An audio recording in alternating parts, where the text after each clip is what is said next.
আমি যে ঋণ করব, এই ঋণের টাকা তো আমার জনগণের কাছ থেকে যাবে, রাইট। জনগণের কাছ থেকে। সুতরাং এই টাকার এই বিগ সাইজটা না করে এটাকে কিভাবে কোয়ালিটি, সরকার তো মাত্র শুরু করলো, এখন একটা ক্রাইসিস, সরকারকে একটা স্টেবিলিটিতে আসা জরুরি ছিল। ছোট করে শুরু করে নিয়ন্ত্রিত বাজেট, যাতে মানুষের উপর প্রেশার না পড়ে। এই ট্যাক্সটা কালেক্ট করতে কত ধরনের মানুষকে তাকে অসন্তুষ্ট করতে হবে। ওদের স্বপ্ন পূরণে পাশে থাকতে পেরে আমরা গর্বিত।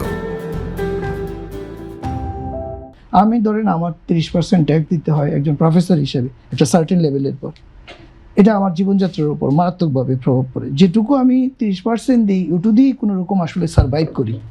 কিন্তু ওই জায়গায় 30% দিলে এখন আপনার তেলের দাম বৃদ্ধি পাচ্ছে, পেট্রোলের দাম বৃদ্ধি পাচ্ছে, একবার 20 টাকা, আবার আরও 5 টাকা।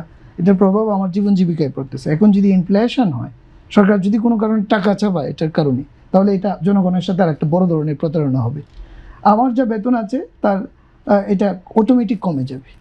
আমার 4 টাকা বেতন থাকলে এটা 3 টাকা হয়ে যাবে ইনফ্লেশনের টাকা চাপালে। তো এ ধরনের প্রতারণা সরকার করবে না আমার বিশ্বাস।